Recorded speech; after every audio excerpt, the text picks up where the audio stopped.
This is gonna be a pretty straightforward video. We are gonna be looking at the settings for Hogwarts Legacy, because I know so many people have bought the game, and especially for the PC, we are still struggling to get a decent amount of FPS and good quality when you are actually playing the game or streaming or recording or anything like that.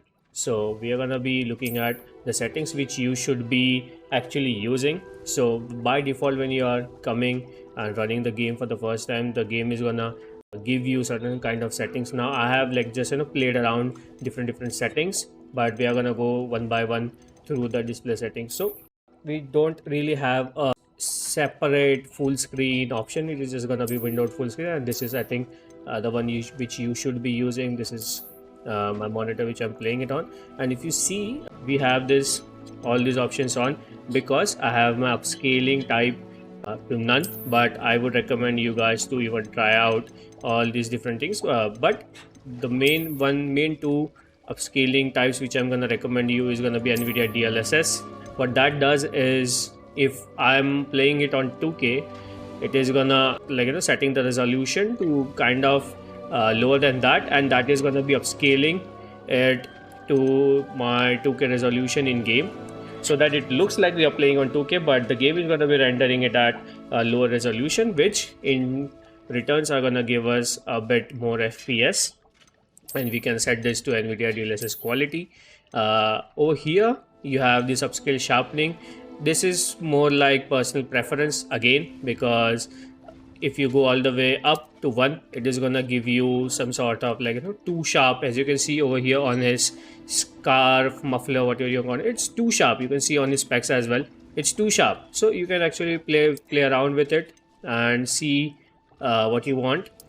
I would rather go with around 0.5 to 0.6, somewhere there in between, to just give that kind of a decent look.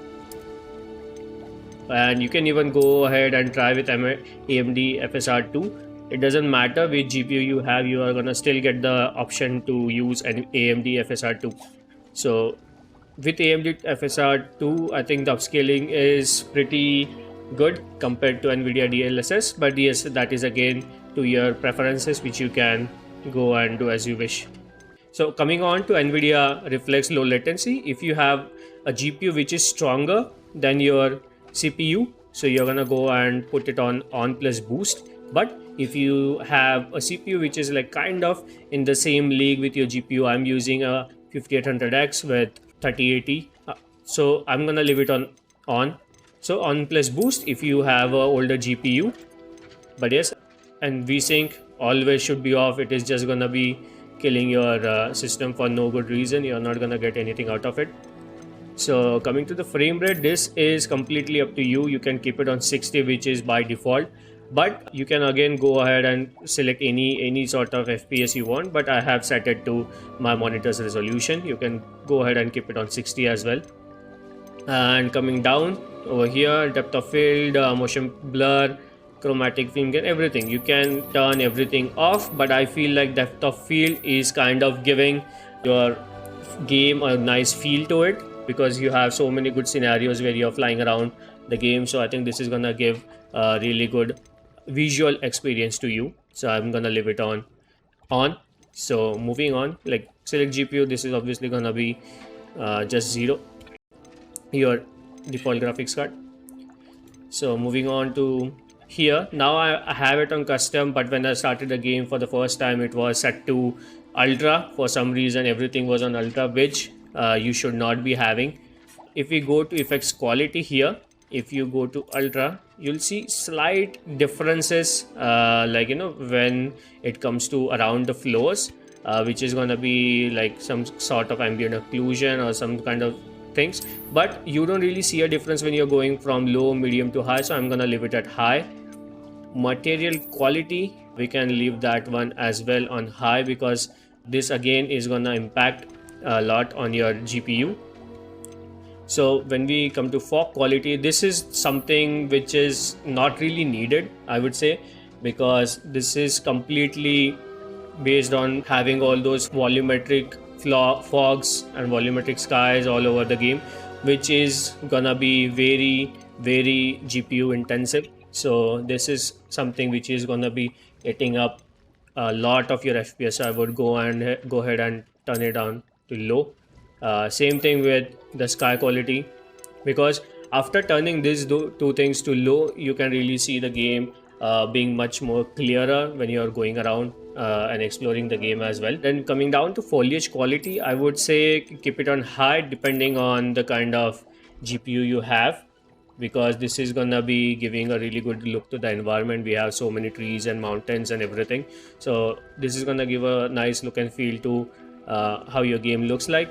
Post process quality, which is gonna be like, you know, setting all those effects like ambient occlusion, depth of field, motion blur, and lens flare and everything like that. This is gonna impact your GPU a lot, so I would go ahead and turn it on to like low. We don't really need it, so don't just go ahead and turn it off all the way.